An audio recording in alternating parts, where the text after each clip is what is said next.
धनराज शंकर नागपूरचे आहे। मी इयत्ता 8वी शिकतो। माझ्या प्रॉब्लेमचे नाव घनमूळ। हे 1 ते 10 पर्यंतचे घन पाठ राहतात, पण 11 ते 25 पर्यंतचे घन माहीत नसल्याने हे 5वी ते 8वी पर्यंत ते उपयुक्त राहते। की 11 ते 25 मध्ये कोणतेही घन सांगू शकतो, जसे की 19 चा घन 6849, 20 चा घन 8000, 23 चा घन 9261, 22 चा घन 10664। नमस्कार, माझे नाव वैष्णवी गंगाधर सुडके आहे। मी इथे गणिताचे उखाणे लिहिले आहेत।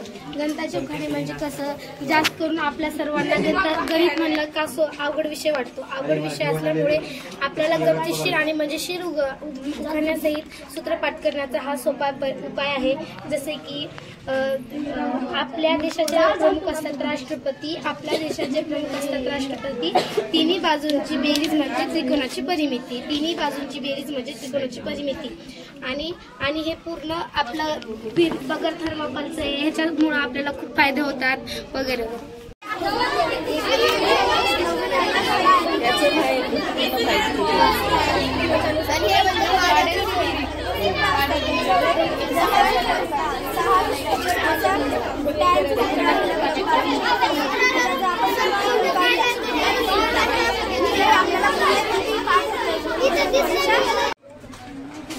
नमस्कार, माझे नाव राजनंदिनी सूर्यकांत देशमुख आहे। मी इयत्ता 9वी मध्ये शिकत आहे। आजच्या गणित दिवसानिमित्त मी हे मॉडेल बनवलेलं आहे, जे आता तुम्हाला कोणताही वर्ग संख्येचे वर्ग पाहिजे असेल तर इथपर्यंत मी 18 पर्यंतचे वर्ग बनवलेले आहेत छोट्या मॉडेलवरती, आणि ह्यावरती 19 ते 36 पर्यंतचे बनवलेले आहेत।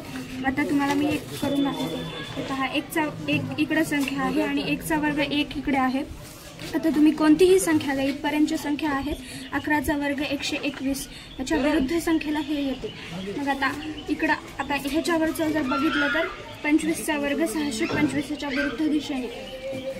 कोणतीही संख्या घ्या तुम्ही, 36चा वर्ग 1296 येते। आता असं विरुद्ध दिशेने फिरवल्यास याच्या विरुद्ध ही संख्या येते। आता जे टिप्स असतात, म्हणजे कोणतीही संख्येचे जे वर्ग करतात त्याचे टिप्स पण इथे लिहिलेले आहेत। जसं की एकक स्थानी 5 असलेले संख्येचे एवढे सूत्र आहेत, त्यानुसार आपण जर काढलं तर त्याचे सूत्राचे येऊ शकते।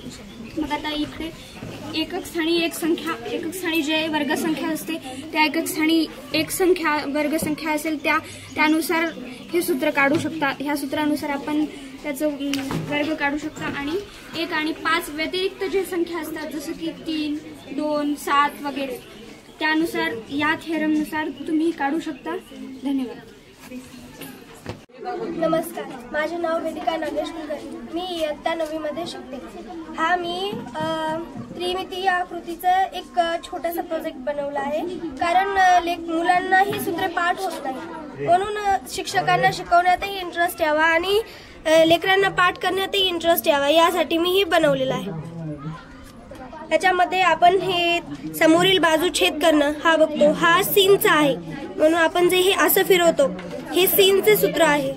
त्याच्यानुसार आपण जेव्हा ह्याच्या खाली जातो साइनचे, नंतर हा लगतची बाजू छेद करणं हा कॉसचा आहे, म्हणून याला इकडे असं फिरवायचं। धन्यवाद। माझं नाव स्वाती संतोष शिंदे आहे। मी इयत्ता 9वी मध्ये शिकत आहे। आज गणित दिवसानिमित्त मी एक छोटासा मॉडेल बनवला आहे। साइन कॉस त्रिमितीय गुणोत्तराचा छोटासा मॉडेल बनवला आहे। साइन, कॉस, टॅन, कोसाइन, सेक, कॉटचे हे त्याचे गुणधर्म आहेत। 0 अंश, 30 अंश, 45, 60, 90 हे फॉर्म्युले लिहिलेले आहेत।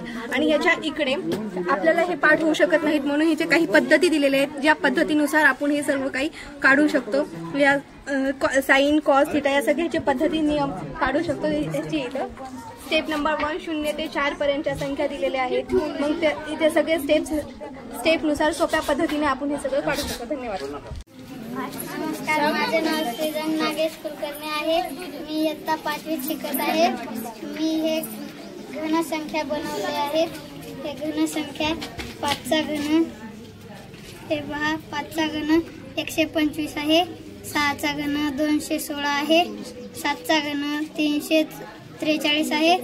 धन्यवाद. छान. नमस्कार, माझं नाव शुभम पांडुरंग जोंधळे. मी इयत्ता 8मध्ये या माझ्या यंत्राचं नाव इलेक्ट्रिक मशीन आहे. हे इलेक्ट्रिक मशीन आपल्याला गणितामध्ये काम देते. जे लहान लेकरं आपल्याला गणित येत नाहीत, त्यामुळे हे मशीन आपण कुठेही अवेलेबल मिळू शकते. मुखेडमध्ये हे मशीन 200 रुपयाला अवेलेबल आहे. हे मशीन 8x7 आहे. याचा आन्सर जे आहे त्याला जाऊन आवाज बेस सोडते.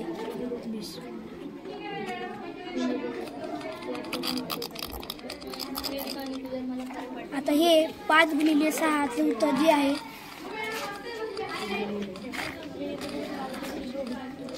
याचं सेटअप आहे ते मागून बघू शकता आपण.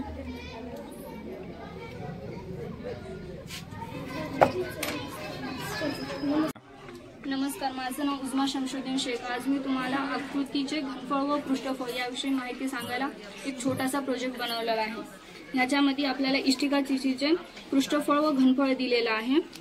वृत्तचितीचे पृष्ठफळ व घनफळ, सगळ्यांची आकृत्यांचे पृष्ठफळ व घनफळ याविषयी सांगायला लहानसा मॉडेल बनवला आहे. नमस्कार, माझे नाव जनार्दन. मी इयत्ता 8मध्ये शिकत आहे. आता हे जे उत्तर आहे आता कोणत्या विद्यार्थ्यांना हे आता अवघड जाऊ शकते. ज्यांना उत्तर माहित नाही ते.